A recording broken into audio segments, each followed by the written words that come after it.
20장 1절로 16절에 포도원 품꾼 비유.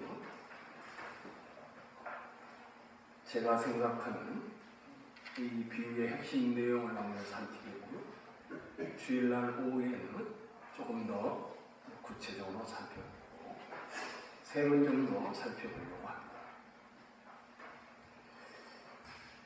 이것을 1절로 7절, 8절로 11절, 12절로 15절 이렇게 세 군데로 나눠서 볼 수 있습니다.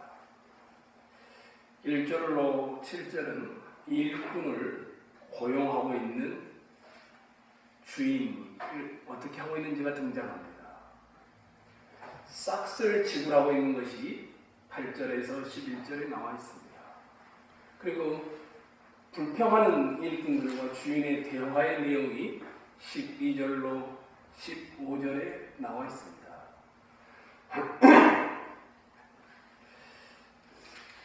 어떤 포도원 주인이 일꾼들을 찾아 나섰습니다. 아침에 일찍이 품꾼들을 찾아 나서서 아마 일용센터라든지 노동센터에 가서 하루에 한 데나리온씩을 약속을 하고 품꾼들을 데리고 옵니다. 근데 일꾼이 부족했는지 어떤지 설명이 나와 있지 않는데 만약에 6시에 일을 시작하면 그 다음 오후 6시에 끝내 12시간 일인데 또 3시, 9시 또 정오에 마지막 11시에 오후 5시까지 일꾼들을 계속 가서 데리고 와서 자기 포도원에서 일을 하게 합니다. 이렇게 일이 끝난 다음에 이제 문제가 일어난 겁니다. 아마 새벽 6시부터 일했던 사람들은 오후 5시에 와서 1시간밖에 일하는 사람보다 훨씬 많은 시간을 일하지 않았겠습니까? 게다가 고된 노동과 햇볕을 견뎠으니 아마 굉장히 약속한 것보다 더 많은 것을 줄 것이다 이런 기대를 했나 봅니다. 주인이 제 11시에 오후 5시에 온 일꾼에게 한 데나리온을 줍니다. 그리고 3시에 온 사람에게도 한 데나리온을 줍니다. 12시에 온 사람에게도 한 데나리온을 줍니다. 9시에 온 사람에게도 한 데나리온을 줍니다. 새벽부터 일했던 사람에게도 한 데나리온을 줍니다. 그랬더니 새벽부터 일했던지 아니 일찍 와서 일했던 또 고생했던 사람들이 막 불평을 쏟아냅니다. 그때 주인과 이 일꾼들과의 대화의 내용이 나왔습니다. 그 내용은 내가 너희와 한 데나리온을 약속하지 않았느냐. 맞기는 한데 이런 것이죠. 그래도 우리가 더 고생하지 않았습니까? 내가 내 것을 가지고 오후 5시에 온 사람에게 한 데나리온을 준들 내가 나쁜 것이냐? 그렇지는 않는데 그래도 섭섭하다. 주로 이런 대화의 내용입니다. 대화의 이 비유의 제가 보기에 핵심 내용은 그겁니다.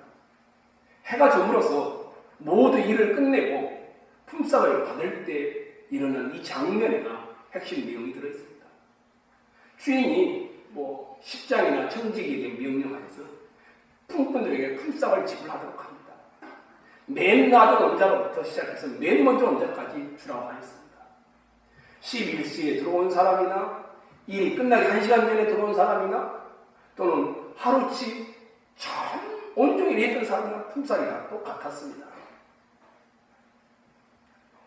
아침 일찍부터 포도원에 들어와서 일한 품꾼들은 원망과 불평이 주인에 대하여 쌓이게 되었습니다.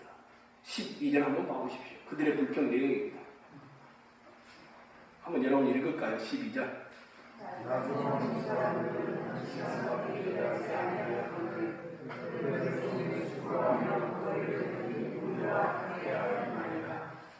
동이 트자마자 새벽부터 포도원에 들어가서 종일 일한 자들과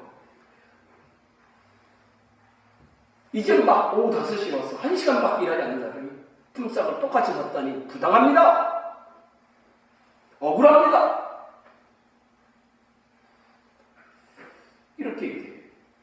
그들이 이제 했던 수고에 대해서 정당하게 처달라는 것이었습니다. 13절로 15절을 보십시오. 주인이 뜻밖의 대답을 합니다. 읽겠습니다. 13절로 15절 시작.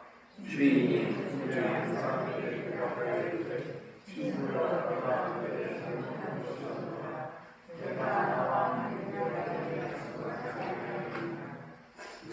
내 것이나 가지고 가라. 나중은 이 사람에게 너와 같이 주는 것이 내 뜻이니라. 내 것을 가지고 내 뜻대로 할 것이 아니냐. 내가 선함으로 내가 악하게 보느냐. 야, 내가 너와 한 데나리온의 약속을 하지 않느냐. 오늘 일하는데 한 데나리온을 주겠다. 그게 정당합니다. 노동자의 하루 품삯이 한 데나리온이었습니다. 내가 너에게 이틀치 품삯을 주겠다고 했는데 내가 한 데나리온을 줬으면 너의 불평이 났다. 내가 1년치 품삯을 주겠다고 했는데 한 데나리온밖에 안 줬으면 나에게 악하다라고 말할 수 있다. 내가 약속한 대로 너한테 주었는데 내 품삯을 받고 나서 왜 이렇게 불평하느냐? 내 품삯이나 받고 가라. 나중 1시간만 일한 사람에게 하루치 품삯을 약속하고 이게 너와 똑같이 한 대안을 주는 것은 내 뜻이다. 내가 오래 사는 일이다. 내가 내 것을 가지고 내 뜻대로 할 수 없겠느냐? 나는 선하다고 생각해도 왜 너는 나를 악하게 보느냐? 대충 이런 뜻입니다. 이 노동자 입장을 그리고 고용주 입장을 둘 다 양쪽에 일리가 있지 않습니까? 그렇죠. 상식 수준에서 판단한다면 양쪽 다 완전히 잘못하거나 또 완전히 잘하거나 이러지 않았습니다. 주인이 자기 돈으로 자기 마음대로 쓰겠다는데 누가 뭐라고 하겠습니까? 그것도 나쁜 일도 아니고 놀고 있는 사람 일 조금 시키고 품삯 많이 준 것 자체가 뭐 나무랄 게 어디 있겠습니까? 그러나 그렇다고 해도 똑같은 자기 밭에 있으라는 건데 아침부터 하루 종일 땡볕을 쬐면서 땀 흘려 일했던 사람이 한 데나리온을 받고 해질녘 해가 선선해져서 아마 와서 작업복이나 갈아입고 삽질 한 번이나 했을까요? 잠깐 일하고 똑같은 품삯을 받는다면 나중 온 사람이야 감지덕지 하겠지만 처음부터 일한 사람은 납득하기 어려운 일이 아니겠습니까? 당연히 불평할 수 있는 거 아니겠습니까? 그렇죠. 아무리 주인이 자기 돈을 가지고서 자기 뜻대로 사용한다지만 많이 수고하여 일하는 사람 입장에서는 분명히 불공평한 처사요 억울한 일이라고 생각할 수도 있지 않겠습니까? 고생하고 수고한 것이 분명히 다른데 어떻게 아무 차별 없이 똑같이 대우할 수 있느냐? 요즘 사람들 같은 기질이라면 그렇죠. 아무리 고용주라고 해도 당신 재산이라고 해서 당신 마음대로 쓸 수 있는 것이 아니다. 쓰는데도 지켜야 할 노동법이 있고 도리가 있다. 덤빌지도 모를 일이죠. 이제 질문이 이겁니다. 여러분들에게 각자에게 한번 질문한 겁니다. 예수님은 이 비유를 통해 우리에게 뭘 말씀하고 싶은 것일까? 이 비유를 통해서. 여러분이 주인이라면 지금 이 비유를 통해서 이 포동 품꾼의 주인이라면 이렇게 말함으로 뭘 보여주고자 하는 것일까? 이 질문이 또 하나 질문입니다. 여러분이 생각하는 기독교란 무엇인가? 여러분이 지금 신앙생활을 하고 있잖아요. 그렇죠? 여러분이 이끄는 이 기독교는 무엇인가?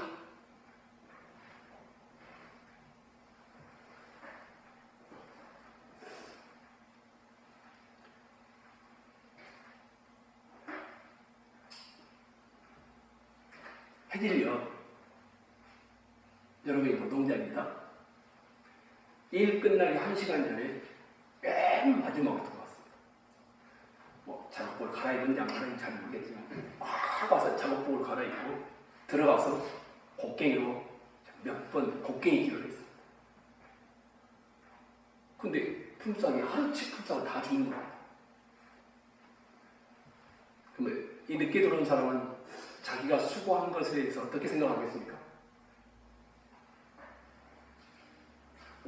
이런 눈먼 돈이 어디 있나? 1시간만 일하고도 하루 품삯을 받다니 행제했네? 날마다 이런 일이 생기면 참 좋겠다. 뭐 이렇게 생각을 사람들이 있겠죠. 뭐 어떻든 간에 오후 5시에 온 사람은 여러분이 오후 5시에 왔다고 생각해 보세요. 분명한 건 한 가지는 있습니다. 자기가 일한 수고의 대가로 받았다라고 생각할까요? 안 할까요? 생각할 수가 없습니다. 어쨌든 간에 이 품삯을 받았는데 수고의 대가라고 여기지 않습니다. 생각이 조금 깊은 사람이라면 나는 일한 것이 없는데 내가 이런 품삯을 받을 만한 자격이 없는데 저 포도원 품꾼의 주인, 저 포도원 주인은 내게 분에 넘치는 호의를 베푸시네? 참 감사하다. 이러겠죠? 저는 오늘 여러분과 이 비유를 통해서 기독교가 무엇인지 이 한 가지를 오늘 나누려고 합니다.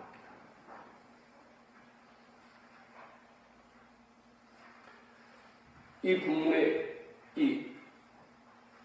이 포도원 품꾼들은 둘 중에 하나입니다.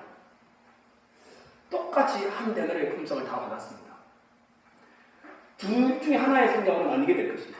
한쪽은 내가 할 일을 하고서 내 정당한 대가를 받았다.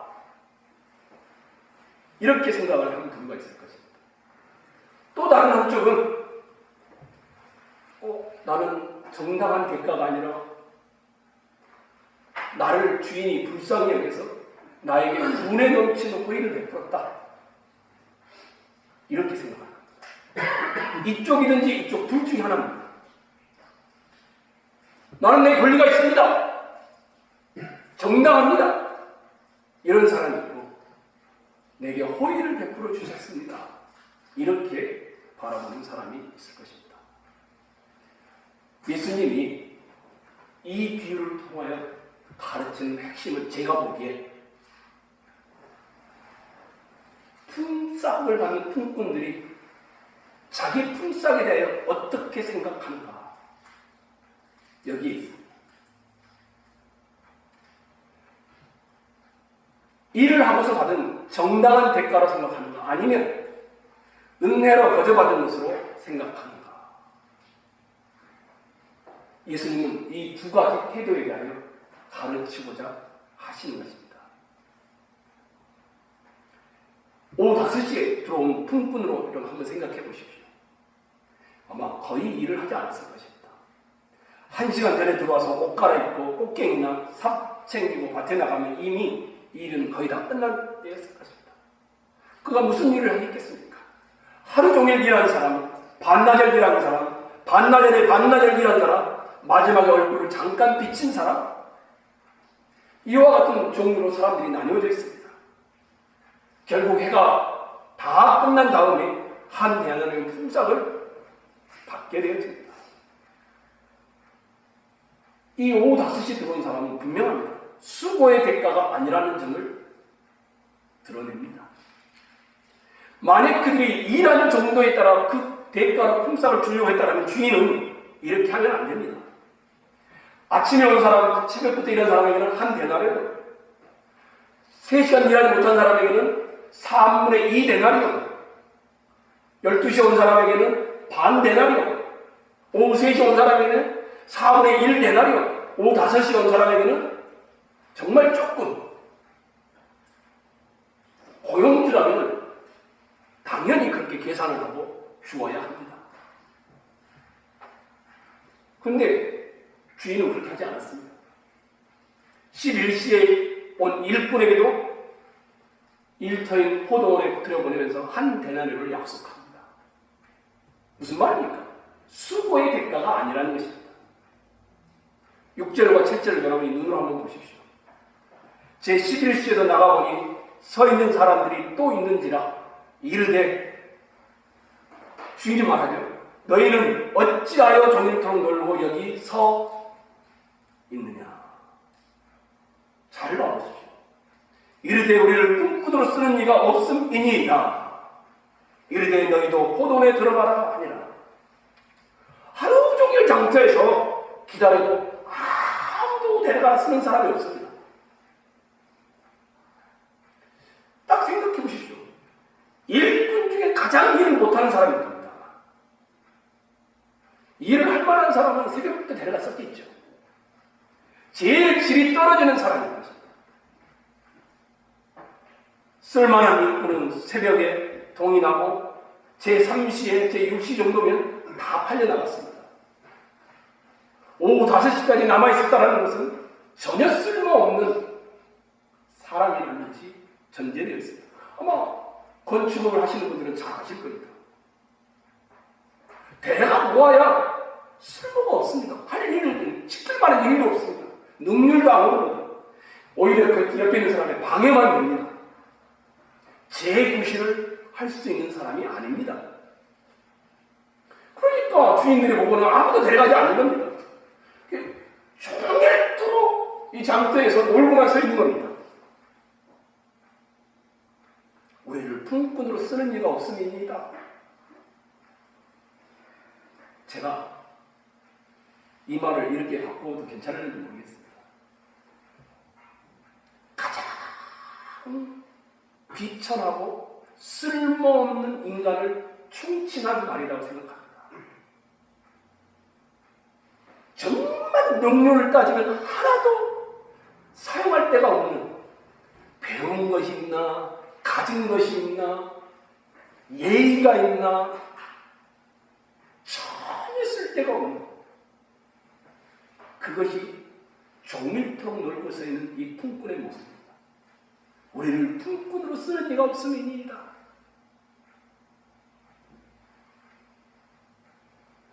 제11시도 나가보니 서 있는 사람들이 또 있는지라 이르되 너희가 어찌하여 종일토록 놀고 여기 서 있느냐.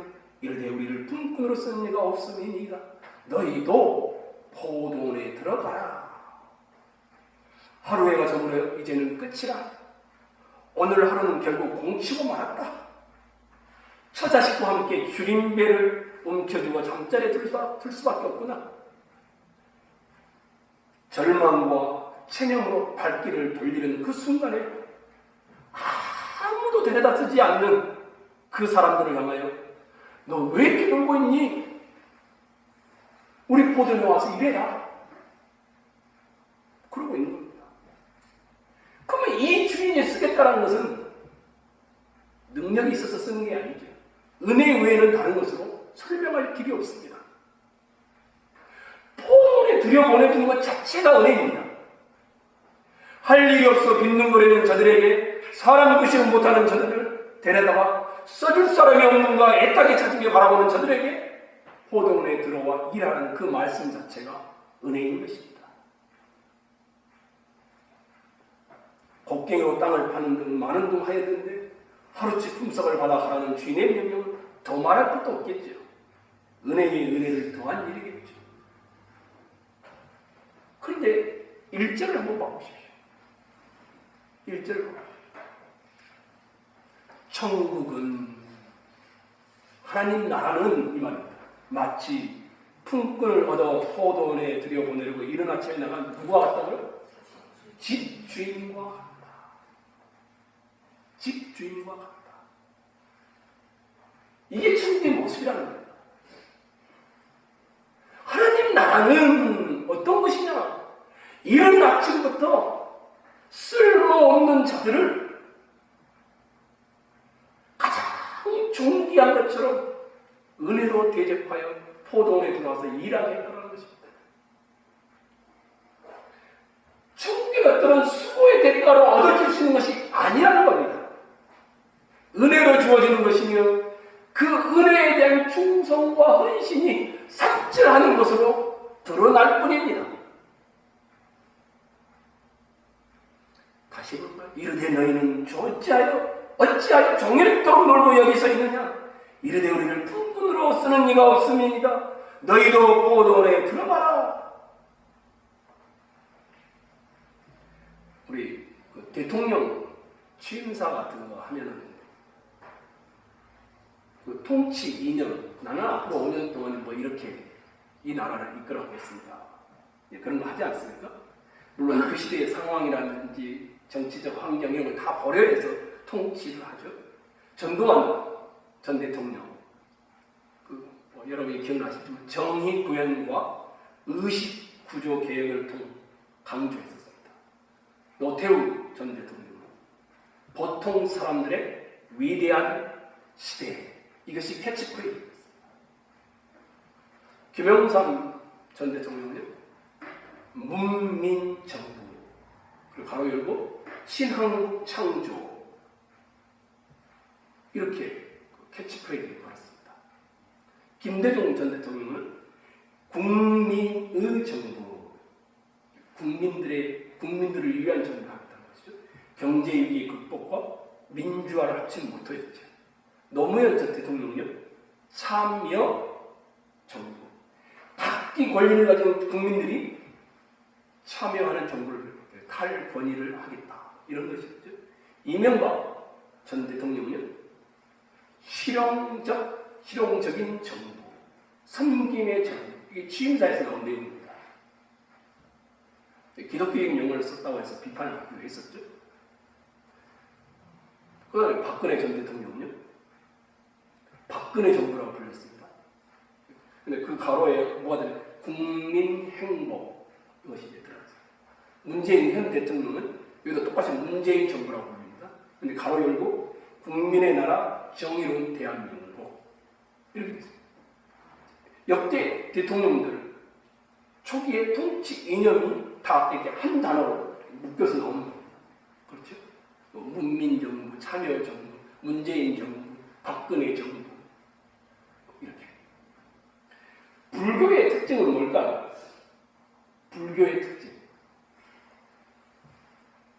내가 깨달음을 얻어서 해탈을 합니다. 해탈을 하면 자아가 없어집니다. 그러면 열반에 들어간다고 합니다. 극도의 자기 고행이 있어야 합니다. 이게 불교의 핵심입니다. 자기가 없어지는 겁니다. 천주교의 특징은 뭘까요? 성스러움과 모든 것을 포용하는 정책입니다. 그러면 여러분한테 물어보겠습니다. 우리 개신교, 이 기독교의 특징은 뭘까요?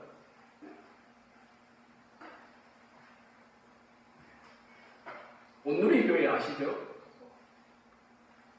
온누리 교회는 사도행전 29장을 써가는 교회, 문화사역의 선구자, 뭐 이런 것들이 가장 큰 특징입니다. 사랑의 교회는 제자 훈련을 통한 평신도 양육, 이게 가장 큰 특징입니다. 이동훈 목사님이 생겼던 지구촌 교회는 셀 교회와 영성, 이게 가장 큰 특징입니다. 천흥교회 40년, 천흥교회의 가장 큰 특징은 뭘까? 기독교의 가장 큰 특징은 뭘까?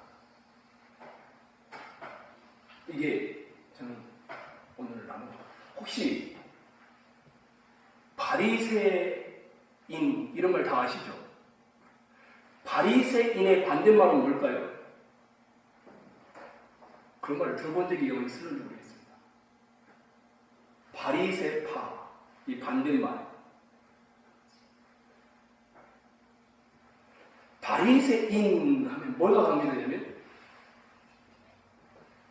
율법을 따라 그대로 지켜가는 겁니다. 이게 바리새인들의 특징입니다. 그래서 바리새인 하면 율법을 암송하고 율법을 암송한 대로 상황이 어떻게 됐든 간에 그대로 지켜가는 사람들, 이런 사람들은 바리새인. 오늘 품꾼에 나오는, 품꾼 비유에 나오는 불평하고 있는 사람들이 이 사람들입니다. 새벽부터 와서 일했는데 왜 나에게 이렇게 고생보다와 힘든 태양을 견뎌냈는데 이것밖에 안 줍니까? 율법이 말한 대로 내가 생활해 왔는데 얻는 게 뭡니까? 하나님 나라를 이들은 자기가 행한 대가대로 받는다고 생각하는 겁니다. 그러면 반대 오후 5시에 온 사람, 이게 바리새파의 반대입니다. 뭘까요? 오후 5시 영사. 단어가 없더라고요. 아무리 찾아봐도. 제가 만들어봤어요. 은혜파.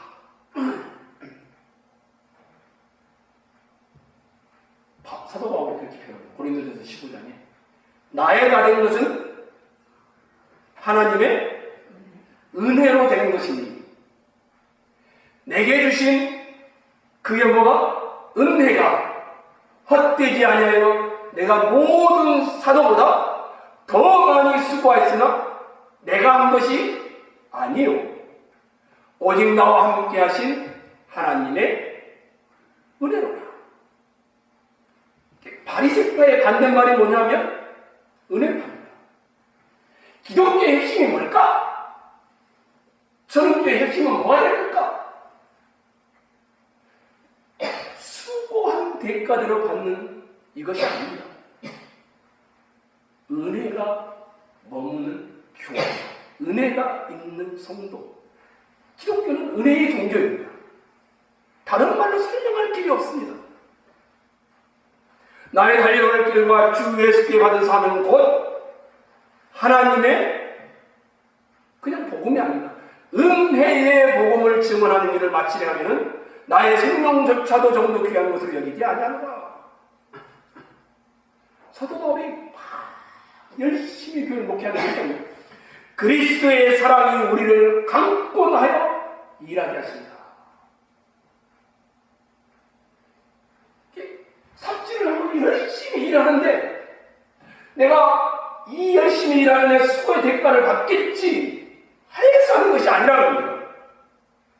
나 같은 자를 천국의 품꾼으로 써주다니 이것에 감사해서 자기의 있는 힘을 다해 충성과 헌신이 이루어진 겁니다. 이 둘은 굉장히 다릅니다. 바리새파 똑같이 열심히 일하는 이유가 뭐냐면 내가 수고한 대로 많이 줄 거야. 또 다른 한 사람은 나 같은 자, 이 자격이 없는 자를 써주시다니.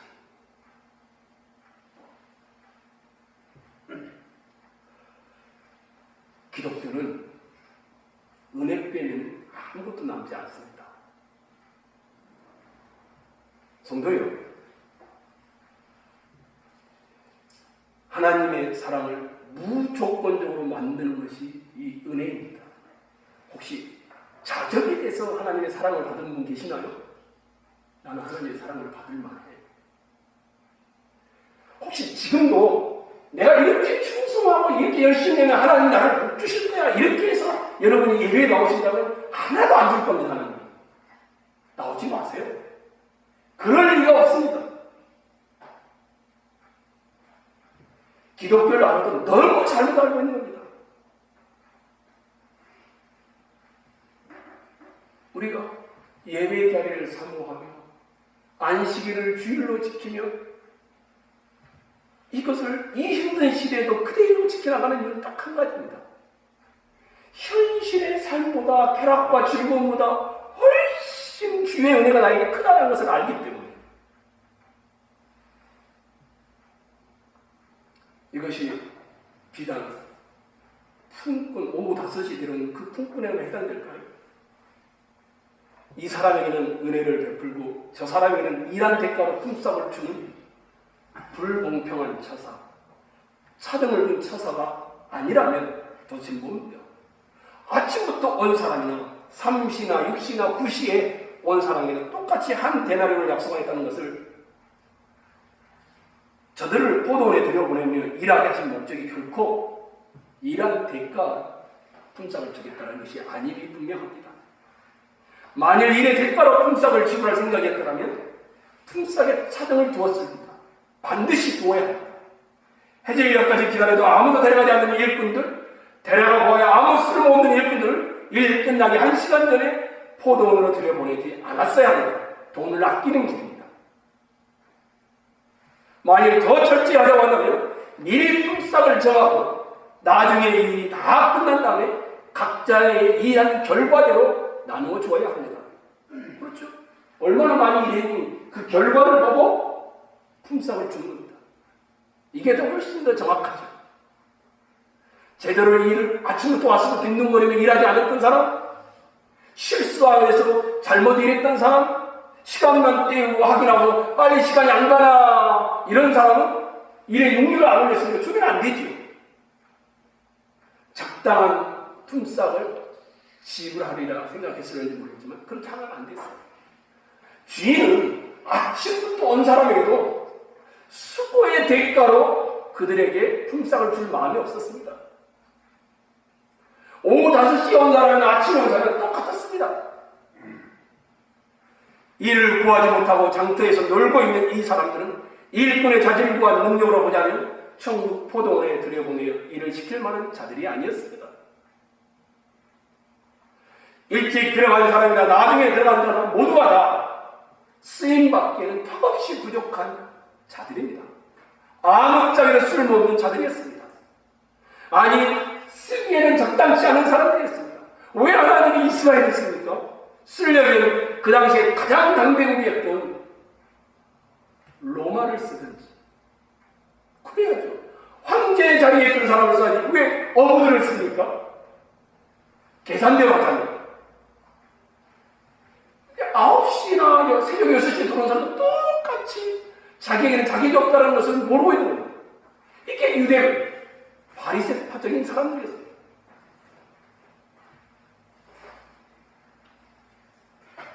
부르심을 받은 자들에게는 약속된 품삯 역시 그들의 일과 수고의 대가가 아니요 은혜에 있는 것은 말할 필요가 없습니다. 자기를 부인하고 나를 따르는 부르심에 순종하여 자기의 모든 것을 버리고 주를 따른 자들은 주의 영광의 보좌에 앉으실 때에 그 영광에 참여하게 될 것이라 주님이 말씀하셨습니다. 바로 그 전장이 나오는 19장이에요. 성령의 본능으로 이 땅에 주의 나라를 이루어가시는 그 고귀한 일을 함께 참여하게 될 것이라 말씀했습니다. 부패한 육의 옛사람을 죽이고 신령한 새 사람으로 다시 태어나게 하시는 성령의 역사를 따라 그들이 버린 것보다 100배나 더 갚아주겠다라고 19장의 제자들에게 다 약속을 했습니다. 근데 이것이 그들이 자격이 있기 때문에 약속한 내용이 아닙니다. 오히려 부자 청년처럼 완벽한 자격을 갖추었는데 이 사람은 주님의 제자가 되지 못하고 돌아가 버립니다. 처음부터 끝까지 하나님이 영광의 보좌에 앉게 하실 것이고 상을 주실 것이고 이 모든 것들은 은혜일 뿐이었습니다. 싱클레어 허거슨이라는 사람이 우리나라의 지평서원에서 번역됐습니다. 오직 은혜로라는 책을 썼습니다. 이렇게 말합니다. 오늘 교회가 힘을 잃고 예배의 열정이 사라진 이유는 한 가지다. 당신이 진정으로 하나님의 은혜에 놀라고 있는가 아니면 무감각한가 이것을 보라고 했습니다. 나 같은 죄인 살리신 주 은혜에 놀라워 찬송하고 기도를 하겠지만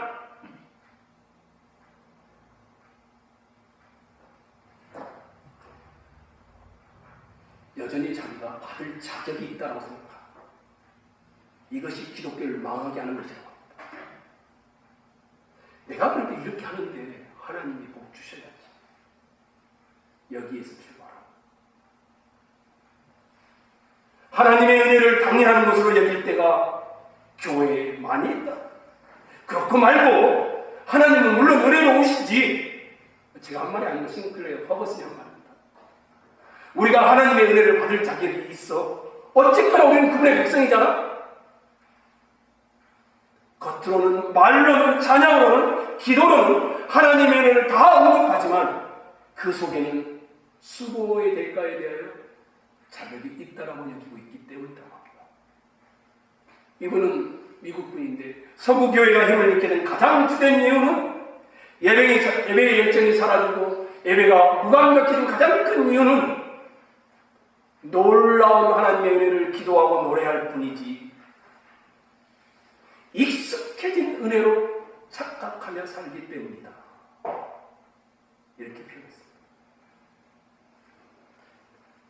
어떻습니까?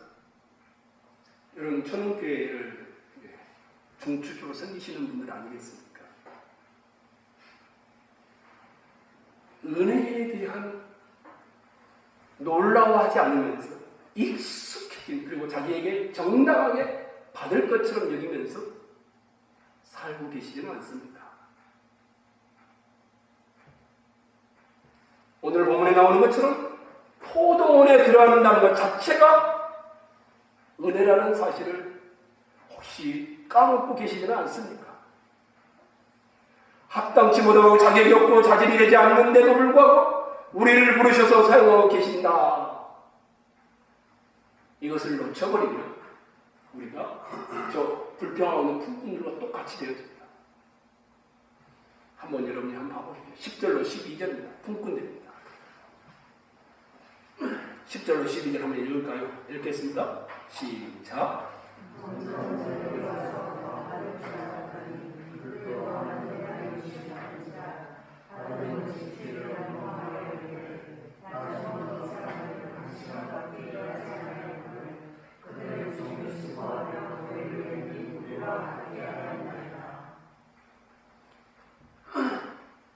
하나님 나라의 포도원에 들어가 일하라시는 그 말씀 자체가 은혜인 것을 알지 못하는 사람들이 등장하죠.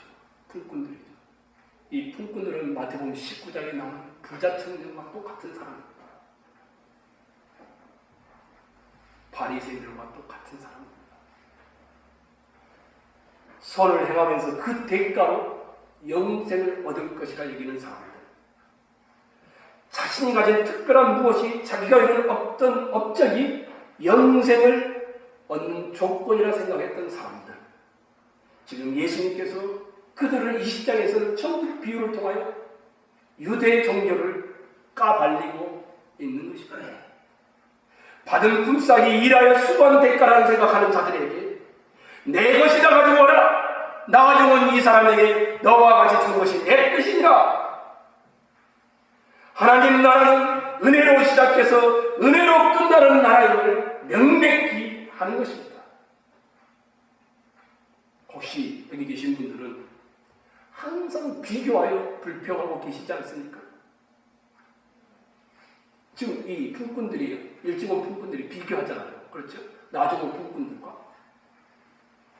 그것은 세상 방식입니다. 아주 명백합니다. 하나님의 은혜의 자리가 설 곳이 하나도 없습니다. 12절에 나온 노동자들의 불평의 이유는 자신들이 받을 것을 충분히 받지 못했기 때문이라기보다는 오히려 다른 이들과의 비교 심리 때문입니다. 하나님 나라의 원리는 나보다 높아지는 데 관심을 갖기보다는 남보다 낮아지고 남을 숨기는 데 모아져야 하기 때문에 이런 불평은 하나님 나라와 어울리지 않습니다.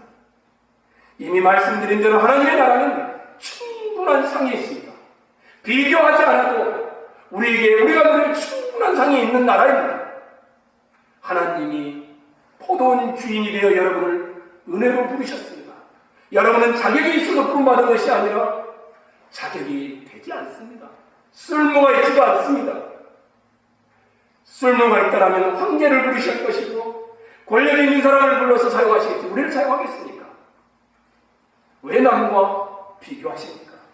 더 수고했다고요? 더 일찍 왔다고요? 더 열심히 했다고요? 더 많이 했다고요? 은혜가 없어지면 항상 비교가 남게 되어 있습니다. 불평은 하나님이 없는 자리에 나오는 가장 큰 단어입니다. 감사는 하나님이 있는 자리에 나오는 가장 큰 단어입니다. 아파도 감사하는 사람은 하나님이 있기 때문입니다. 먹지 못해도 감사하는 사람은 그 중앙에 하나님이 있기 때문입니다. 고통이 있어도 감사하는 사람은 그 중앙에 하나님이 있기 때문입니다. 늙어가도 감사하는 사람은 그 중앙에 하나님이 있기 때문입니다. 가난해도 감사하는 사람은 그 중앙에 하나님이 있기 때문입니다. 하나님이 없으면 항상 불평만 남습니다. 성도 여러분, 여러분 자신을 한번 거울에 비춰보십시오. 비춰보셨습니까? 세상은 비은혜로 움직여집니다. 능력 있는 사람은 더 받습니다. 세상은 쓸모있는 사람이 존중받고 존대받습니다. 세상은 아름다운 여성들이 훨씬 더 주목을 받습니다. 세상은 멋있는 남성들이 주목을 받습니다. 하나님 나라는 안 그렇습니다. 하나님 나라는 은혜라는 것을 빼버리면 아무것도 없는 나라입니다. 예수의 나라는 세상 나라와 다릅니다. 바라고 소원합니다. 저는 교회의 40년의 특징이 뭘까? 제자훈련, 예배, 선교, 그 무엇보다 은혜가 저는 교회의 특징이 되기를 소망합니다. 은혜가 특징이 된다는 말은 무슨 말일까요? 일 때문에 사람을 잃어버리지 않습니다. 사람을 얻기 위해서 일을 포기할지언정 일 때문에 사람을 잃어버리지 않습니다. 일이 중요치 않습니다. 사람이 중요한 것입니다. 하나님의 은혜는 넉넉함을 가져오고 하나님의 은혜는 비교가 아닌 불평이 아닌 감사를 가져오고 하나님의 은혜는 비은혜로 움직이는 세상을 따뜻하게 하는 역사를 가져옵니다. 하나님의 눈으로 우리를 바라보고 우리에게 일하시는 하나님의 은혜를 우리도 그렇게 펼치기를 소망합니다. 나의 나된 것은 하나님의 은혜로다. 내가 모든 사도보다 더 수고하였으나 내가 하는 것이 아니오 내 안에 계신 하나님의 은혜의 성입니다. 우리 함께 같이 기도하겠습니다. 오늘 여러분과 제가 기억해야 할 것은 딱 한 단어입니다. 기독교란 무엇인가? 은혜의 종교입니다. 내가 나 된 것은 하나님의 은혜로 된 것이니 내게 주신 그의 은혜가 헛되지 아니하여 내가 모든 사도보다 더 많이 수고하였으면 내가 한 것이 아니오 오직 나와 함께 하신 하나님의 은혜로다. 첫 번째 기도 제목입니다. 주여 은혜를 회복하게 하옵소서. 수고의 대가가 아닌 하나님의 은혜에 대한 충성과 헌신이 되게 하옵소서. 자격이 되지 않는 나에게 주어진 모든 것들이 은혜임을 고백하게 하옵소서. 또 회개했으면 좋겠습니다. 바리새인들처럼 부자 청년처럼 자기 힘으로 자기 노력으로 영생과 하나님을 만족시키려고 했던 것들 다 회개했으면 좋겠습니다.